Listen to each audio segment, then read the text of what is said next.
सम्माननीय अध्यक्ष महोदय, सबभन्दा पहिला त नेपालको संविधान बमोजिम बन्न बाँकी कानुनहरूको विस्तृत अध्ययन र विश्लेषण गरी संविधान अनुसार बन्न बाँकी कानुनहरूको अध्ययन प्रतिवेदन 2080 तयार गर्नुहुने विधायन व्यवस्थापन समितिका मान्य सभापति तथा मान्य सदस्यहरूलाई हार्दिक धन्यवाद व्यक्त गर्न चाहन्छु र आज यसै सन्दर्भमा 10 जना मान्य सदस्यहरूले आफ्ना धारणाहरू र सरकारलाई सुझाव र टिप्पणीहरू राख्नु भएको छ। आज मैले प्रत्यक्ष तपाईहरुको कुरा सुन्ने अवसर पनि प्राप्त गरे। आजका सबै वक्ता मान्य सदस्यहरूलाई पनि म विशेष धन्यवाद भन्न चाहन्छु। नेपालको संविधान जारी भएको 8 वर्ष व्यतीत भइसक्दा पनि कतिपय विषयमा संविधान बमोजिम कानुन बन्न नसकेको यथार्थ हाम्रा सामु रहेको छ। यस सन्दर्भमा विधान व्यवस्थापन समितिले गरेको अध्ययन र सोको आधारमा सुझाव तथा सिफारिस समावेश गरी छलफलका निम्ति प्रस्तुत गरेको यो प्रतिवेदनले कानुन निर्माणका लागि नेपाल सरकारलाई महत्त्वपूर्ण मार्गदर्शन गरेको मैले महसुस गरेको छु। अध्यक्ष महोदय, संघीय लोकतान्त्रिक गणतन्त्रात्मक शासन व्यवस्था अंगीकार गरेको नेपालको संविधान जारी भएसँगै विभिन्न विषयमा यथाशीघ्र कानुन निर्माण हुनुपर्ने हो नै। यही आवश्यकतालाई महसुस गरी नेपाल सरकारले संविधान कानुन कार्ययोजना बनाई कानुन निर्माणको कार्यलाई प्राथमिकताका साथ अघि बढाउँदै आएको पनि छ। संविधान कानुन गर्न बनाउनु पर्ने कानुनहरूको पहिचान तथा प्राथमिकीकरण गरी अधिकांश कानुनहरू निर्माण भइ पनि सकेका छन्। मौलिक हक कार्यान्वयनका लागि आवश्यक पर्ने कानुन निर्माण तथा सुधारका कार्य मूलभूत रूपमा सम्पन्न भइसकेको छ। नेपालको संविधान जारी भए पश्चात हालसम्म नयाँ र संशोधन समेत गरेर 191 वटा ऐन निर्माण भएको अवस्था छ। साथै विभिन्न मितिमा जारी भएका केही नेपाल ऐनलाई संशोधन गर्ने ऐनबाट प्रचलित कानुनहरूलाई नेपालको संविधान अनुकूल बनाउने काम समेत सम्पन्न गरिएको छ। नेपाल सरकारले संघीय संसदमा पेश गरेका विभिन्न 15 वटा विधेयक संसदीय प्रक्रियामा रहेका छन्। यसैगरी संविधान कानुनसँग सम्बन्धित संघीय निजामती सेवा विधेयक, विद्यालय शिक्षा सम्बन्धी विधेयक लगायतका महत्त्वपूर्ण विधेयकहरू छिट्टै संघीय संसदमा पेश गर्ने गरी सरकारले प्रक्रिया अगाडि बढाएको समेत सम्मानित सदनलाई जानकारी गराउन चाहन्छु। यहाँ मान्य सदस्यहरूले शिक्षा सम्बन्धी कुरा उठाउनु भयो। बाहिरबाट दबाव आएपछि फेरि फेरेको भन्ने सत्य होइन। मन्त्री परिषदमा शिक्षा सम्बन्धी विधेयक प्रस्तुत हुँदै गर्दा म आफैले हेरेर यो ओरिजिनल विधेयक भन्दा केही फरक ढङ्गले आयो, यसको पुनर्अध्ययन गरेर परिमार्जन गरेर मात्रै लानुपर्छ भनेपछि पनि 2-3 दिन आन्दोलनको रूप देखिएको म यो कुरा प्रश्न गर्न चाहन्छु। त्यस्तै संघीय निजामती ऐन यो पहिलाको सदन हुँदैखेरि राज्य व्यवस्था समितिबाट पारित भएर सरकारकोमा पुगेको थियो र सरकारले यसलाई आवश्यक परिमार्जन गरी अगाडि बढाउन ढिला भएको पक्कै पनि हो। अहिले संघीय निजामती ऐन अन्तिम रूप दिइएको छ। सम्भवतः म अहिले फेरि पुरै त भन्न सक्दिनँ, भोलिको मन्त्री परिषदको बैठकबाट त्यसलाई पारित गरेर सदन समक्ष प्रस्तुत गर्ने सरकारको तयारी रहेको जानकारी गराउन चाहन्छु।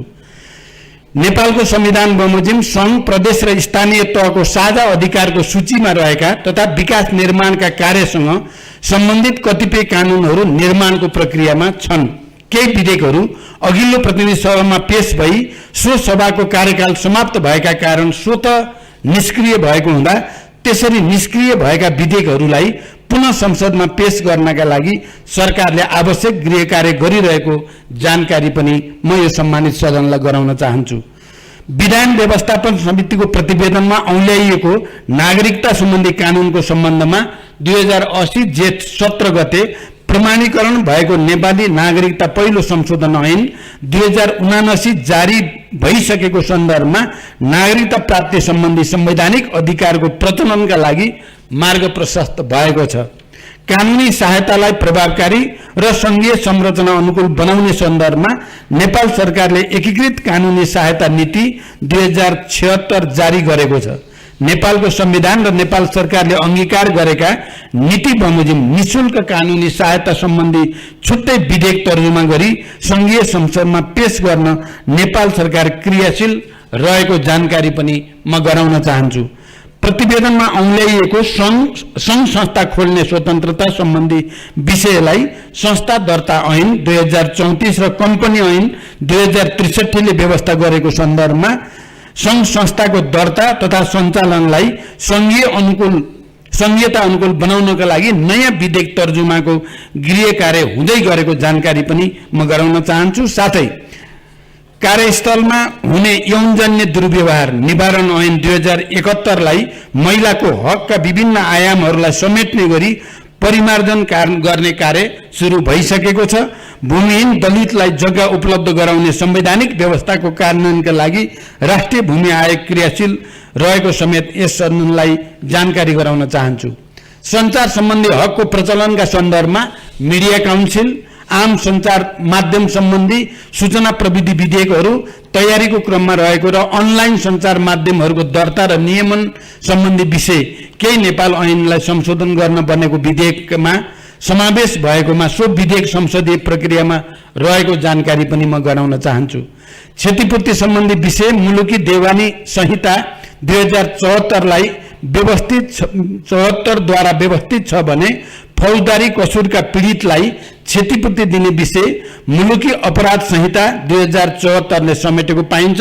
उक्त संहिताहरूले नसमेटेका विषयका हकमा कानून निर्माणका लागि थप अध्ययन तथा छलफल आवश्यक पर्ने देखिएको छ।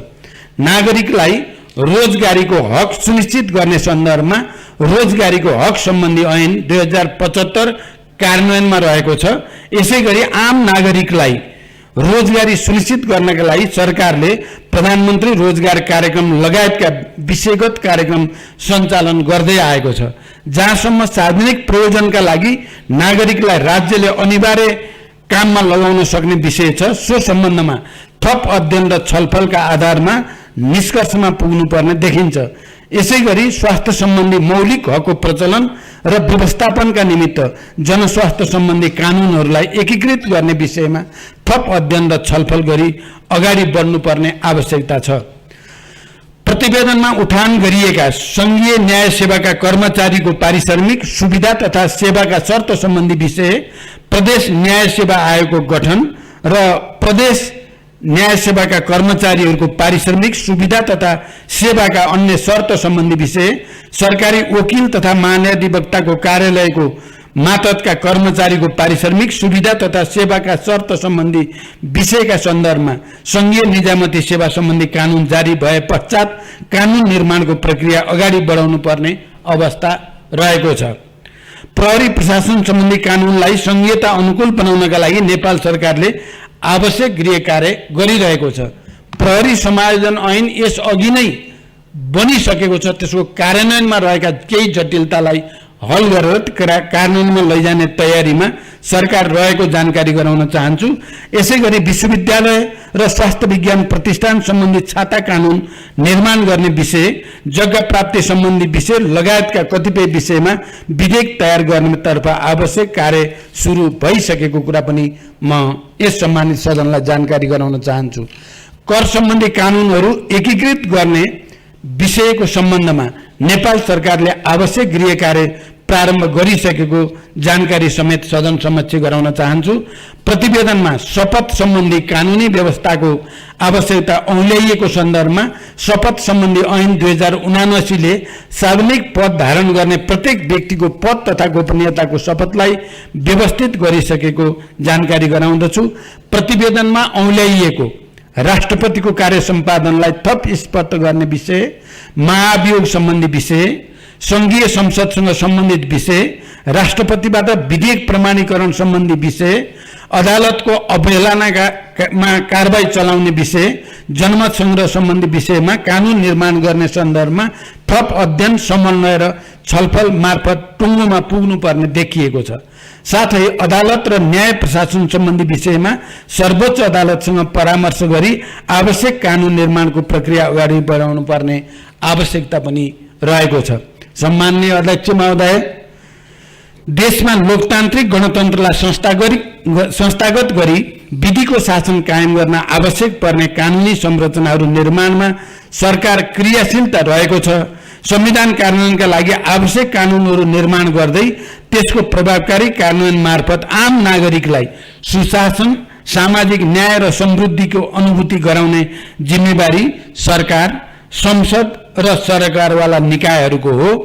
यसका लागि नेपालको संविधान बमोजिम बन्न बाँकी कानुन निर्माण गर्न नेपाल सरकार प्रतिबद्ध र क्रियाशील रहेको जानकारी गराउँदै विधायन व्यवस्थापन समितिले प्रस्तुत गरेको प्रतिवेदन, सो प्रतिवेदन उपरको छलफलमा भाग लिनुहुने माननीय सदस्यहरूलाई पुनः हार्दिक धन्यवाद दिन चाहन्छु र यसले सरकारलाई संविधान अनुसार कानुन निर्माण गर्ने प्रक्रियामा नयाँ शक्ति प्रदान गरेको मैले महसुस गरेको छु।